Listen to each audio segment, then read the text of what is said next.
अस्सलामुअलैकुम and hello everyone. मैं अस्मा हुसैन और मेरे channel learn with Asma all about political science में आप सभी का बहुत बहुत स्वागत है।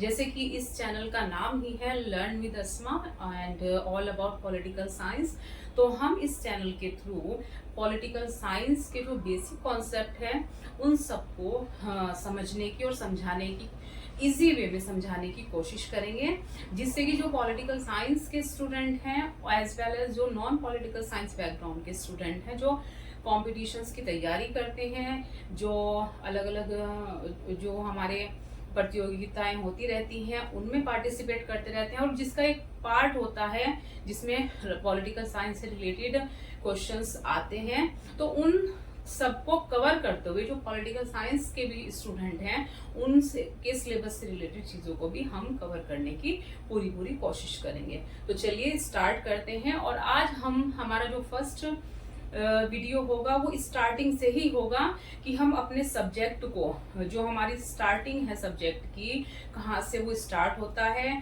उसका एक्चुअल मीनिंग क्या है और किस तरह से हम उसको इजी वे में समझ सकते हैं, और जो भी हमारे जो डाउट्स हैं और जो भी हमारी मिसपरसेप्शंस हैं इस सब्जेक्ट को लेकर उनको क्लियर करने की पूरी कोशिश करेंगे। तो चलिए स्टार्ट करते हैं। ये आज की क्लास स्टार्ट करते हैं। तो जब भी हम किसी से बात करते हैं बच्चों, तो राजनीति विज्ञान सिंपल सी, इसको समझने का एक सिंपल सा तरीका है कि राजनीति विज्ञान किस चीज में डील करता है। ठीक है, तो जितने भी सोशल साइंस हैं, लाइक हम समाजशास्त्र की बात करें, हम हिस्ट्री की बात करें, हम अर्थशास्त्र की बात करें, या हम राजनीति विज्ञान की बात करें, तो जो हमारी सोसाइटी के जो अलग अलग पक्ष होते हैं, एस्पेक्ट्स होते हैं, उनमें से किसी एक के साथ डील करता है एंड देन वो फिर बाकी के साथ रिलेशंस उसका हम कन्वर्ट होते हुए देखते हैं।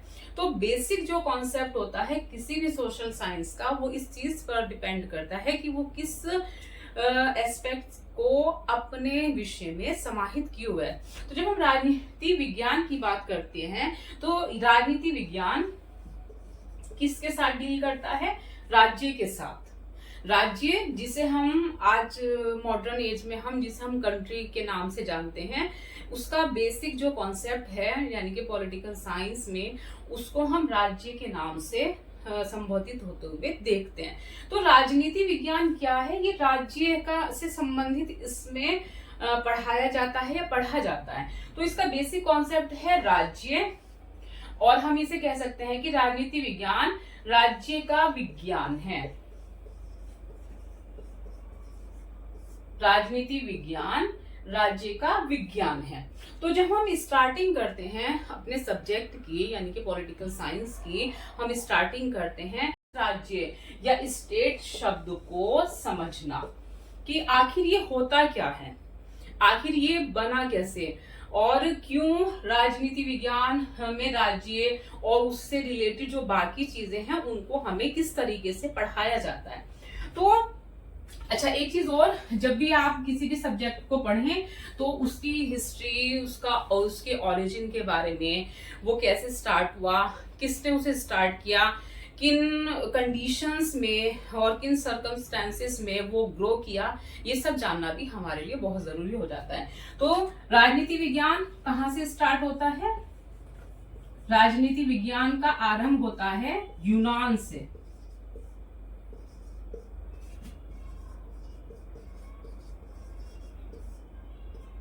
यूनान से इसकी स्टार्टिंग होती है, यानी कि as a subject political science start होता है यूनान से। और इसके जनक कौन है? राजनीति विज्ञान के जनक या फादर ऑफ पॉलिटिकल साइंस हैं अरस्तु। ये एक यूनानी फिलोसफर, यूनानी दार्शनिक, यूनानी साइंटिस्ट, इनको हम मानते हैं, और इन्हीं के जब हम इनके बारे में हम पढ़ेंगे, इनकी थिंकिंग को पढ़ेंगे, इन्होंने जो कॉन्सेप्ट दिए उनको पढ़ेंगे, राज्य से रिलेटेड उसके बाकी जो भी उसकी संस्थाएं होती हैं और बाकी जो उसकी अदर पार्ट्स होते हैं उनसे रिलेटेड जब हम अरस्तु के विचारों को पढ़ते हैं तो हमें ये चीज रियलाइज होती है कि वास्तव में राजनीति विज्ञान यानी कि राज्य से रिलेटेड बातें इतनी ज्यादा सिस्टमैटिक तरीके से, साइंटिफिक तरीके से और इतनी अच्छे बेहतर तरीके से अरस्तु ने हमें बताई हैं, इसी वजह से उसको फादर ऑफ पॉलिटिकल साइंस माना जाता है।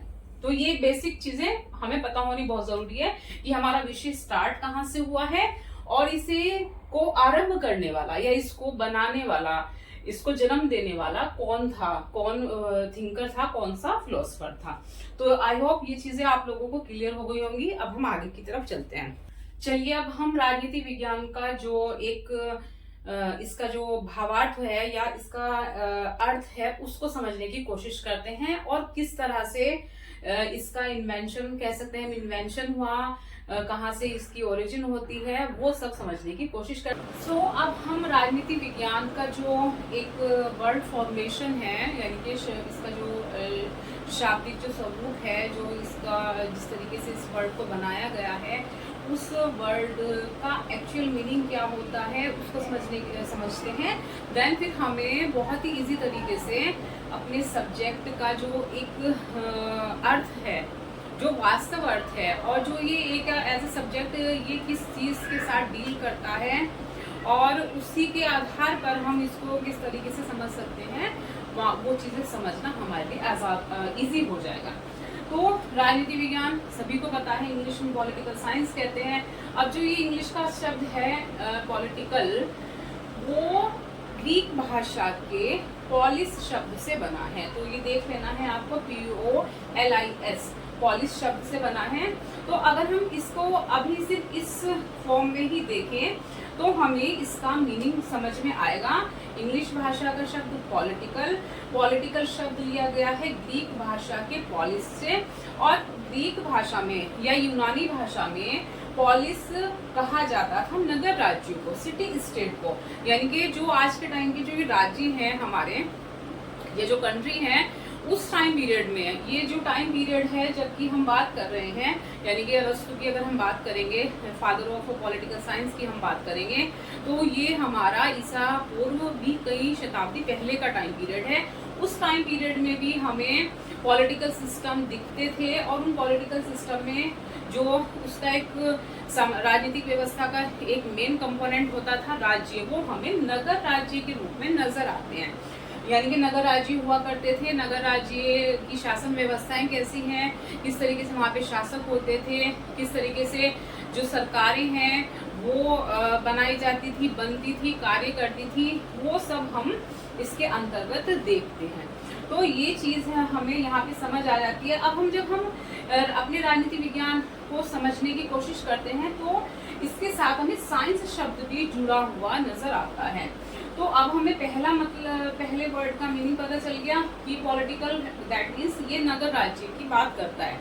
अब वो किस तरीके से बात कर रहा है, साइंटिफिक तरीके से, साइंस के नजरिए से, यानी कि जो साइंस शब्द है वो इंग्लिश का ही शब्द है, हिंदी में इसको विज्ञान कहा जाता है।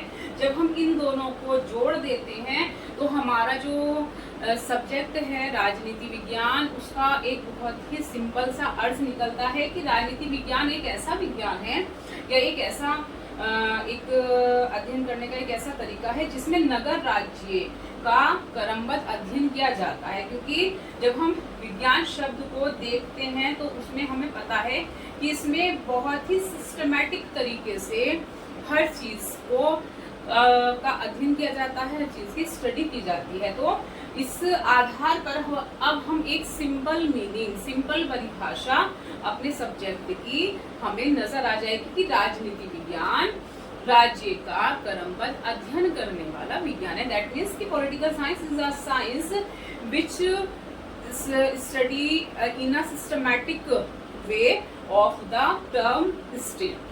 तो ये बहुत ही सिंपल हो जाता है। और नेक्स्ट हम इसकी पूरी परिभाषा देखेंगे। हम अगर इसकी परिभाषा को समझना चाहें तो बहुत ही सिंपल तरीके से हमें समझ में आ जाएगा कि राजनीति विज्ञान एक्चुअल कैसा सोशल साइंस है जिसमें हम किस विषय के बारे में पढ़ते हैं और आगे चलकर फिर हमारे लिए इजी हो जाता है उस चीज को समझना। तो सिंपल सी इसकी डेफिनेशन है कि राजनीति विज्ञान वह विज्ञान है जो राज्य का क्रमबद्ध अध्ययन करता है। अभी हमने राज्य के बारे में इसका वर्ड फॉर्मुलेशन के अकॉर्डिंग हमने समझ लिया है कि राज्य उस टाइम पीरियड में जब ये सब्जेक्ट इसकी ओरिजिन होती है, अरस्तु इसके बारे में बहुत सारे अपने विचार देता है, अपने सिद्धांत देता है, तो हमें एक्चुअल मीनिंग पता चल जाती है कि राजनीति विज्ञान वह विज्ञान है जो राज्य या नगर राज्य उस टाइम पीरियड के अकॉर्डिंग अगर हम देखें तो नगर राज्य का सिस्टमैटिक अध्ययन करता है। अब हमें इस पे फोकस करना है। एज मैं पहले भी कह चुकी हूँ कि राज्य सिर्फ एक शब्द नहीं है, इसमें बहुत सारी चीजें इंक्लूड होती हैं, बहुत सारे टर्म इंक्लूड होते हैं, उसके बारे में हम आगे चलकर नाउ अब हम कंटिन्यूसली जब से ये हमारा वीडियो स्टार्ट हुआ है हम राजनीति विज्ञान की बात कर रहे हैं, हम राज्य की बात कर रहे हैं। तो ये राज्य एक्चुअल होता क्या है ये समझना भी हम लोगों के लिए being a student of political science हमारे लिए बहुत जरूरी हो जाता है कि आखिर ये राज्य है क्या चीज।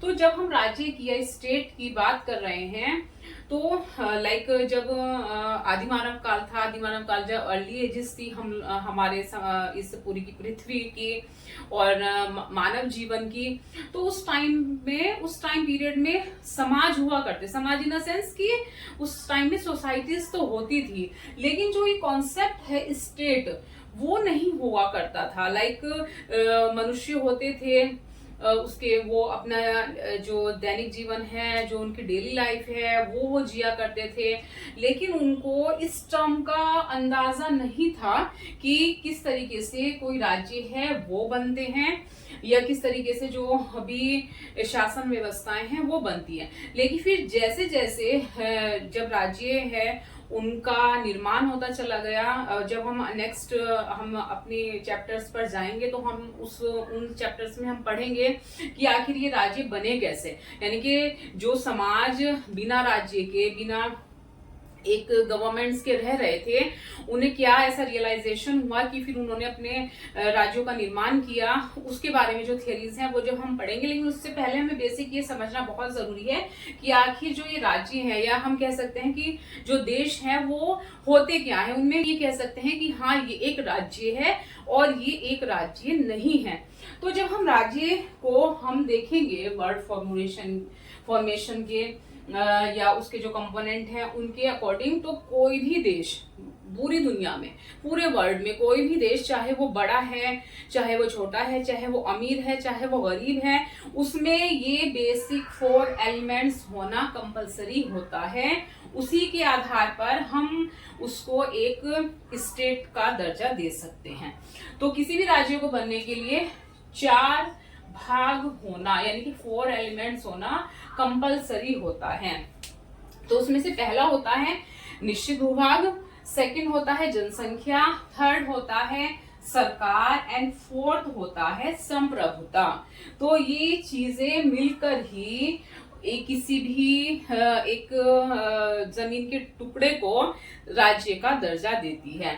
तो निश्चित भूभाग दैट मीन्स कि उस राज्य के पास कम या ज्यादा, मतलब ये नहीं है कि उसके पास कितने 1000 किलोमीटर वर्ग उसके पास एरिया है, वो बड़े से बड़ा भी हो सकता है। लाइक अगर हम बात करें रशिया की तो रशिया हम जानते हैं कि उसका जो एरिया है वो वर्ल्ड में सबसे ज्यादा है। इसके साथ ऐसी बहुत सारे कंट्रीज भी हैं जिनका एरिया बस कुछ किलोमीटर वर्ग का है। लाइक अगर हम बात करें वेटिकन सिटी की तो इसमें ये निश्चित नहीं होता है कि कितना होना चाहिए, लेकिन उसका अपना एरिया होना कंपलसरी होता है। दैट मीन्स एक्यूरेट टेरिटरी उसके पास होनी चाहिए।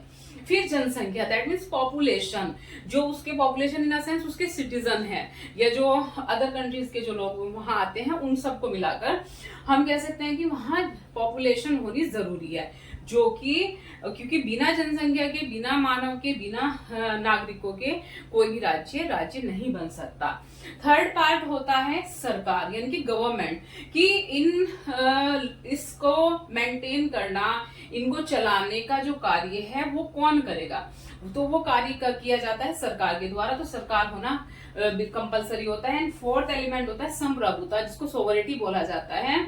संप्रभुता एक ऐसा एलिमेंट है किसी भी स्टेट का जिसके ना होने पर भले ही ये तीनों भाग उस राज्य के पास हैं, लेकिन अगर उसके पास संप्रभुता, सोवरेटी नहीं है, यानी कि उसके पास ऐसी पावर नहीं है कि वो इंटरनली एंड एक्सटर्नली पावरफुल है अपने अकॉर्डिंग एंड चलाने के लिए दूसरों को, अगर उसके पास ये पावर नहीं है तो देन फिर वो एक स्टेट का जो दर्जा है वो उसको नहीं मिलता। तो किसी भी राज्य में, चाहे वो बड़े से बड़ा राज्य है, चाहे वो शक्तिशाली राज्य है, चाहे वो कमजोर है, चाहे वो छोटे से छोटा राज्य है, उसके पास ये 4 एलिमेंट्स विश्व में जितने भी राज्य हैं, जितने भी देश हैं, उसमें हमें ये देखने के लिए जरूर मिलेंगे। सो आई होप आप लोगों को मेरा ये वीडियो और मेरा जो ये लेक्चर है वो अच्छा लगा होगा, और इंशाल्लाह अब हम आगे ऐसे ही राजनीति विज्ञान, पॉलिटिकल साइंस के जो टॉपिक्स हैं उनको कवर करते हुए अपना ये चैनल और उस पर वीडियो अपलोड करते रहेंगे। और आप लोगों को मैं कोशिश करूंगी कि इजी से इजी तरीके में आप लोगों को ये कॉन्सेप्ट क्लियर कराने में की कोशिश करूंगी। आई होप आप लोगों को ये वीडियो पसंद आएगा, तो प्लीज इस वीडियो को लाइक कीजिए, मेरे चैनल को सब्सक्राइब कीजिए, और इंशाल्लाह मिलते हैं नेक्स्ट वीडियो में। तब तक के लिए गुड बाय, अल्लाह हाफिज।